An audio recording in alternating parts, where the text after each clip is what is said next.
The City of Vancouver staff report recommends lowering the speed limit to 30 kilometers per hour in 25 neighborhoods, 3 of which have already seen the change. It also calls for lowering the limit to 30 or 40 kilometers per hour on many corridors and main roads.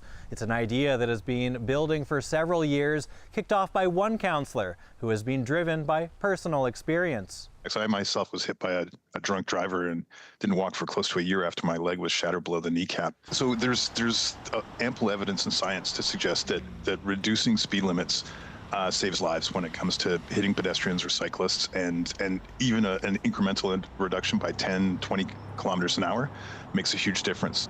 The city's efforts to reduce limits across Vancouver hit a speed bump a few years ago when it looked like the costly step of adding new signs on every single street was the only way around default provincial limits.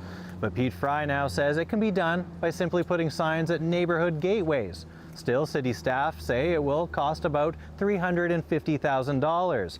The plan would be to phase in the 25 neighborhoods over 3 years. I think it's a better and safer idea.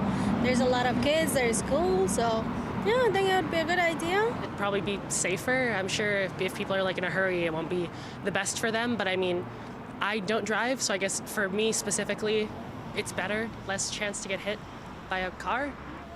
For bikes, it's probably better. For noise, it's probably better. Just for overall kind of energy, it's probably a little bit better around here. If the car is at a lower speed, it will be, I'll not say that it will be, you can just ignore all that accidents, but you can probably decrease them a little bit. I think if somebody's driving 50K down a side street, it's a bit psycho. Honestly, it seems way out of scale and proportion for a residential side street. So you don't actually see a ton of people driving 50 down side streets, but when you do, it would be great to have the enforcement there. The minor streets that staff recommend for 30 kilometer per hour limits are mostly the ones without yellow center lines. The plan would also leave a vast swath of the city unchanged.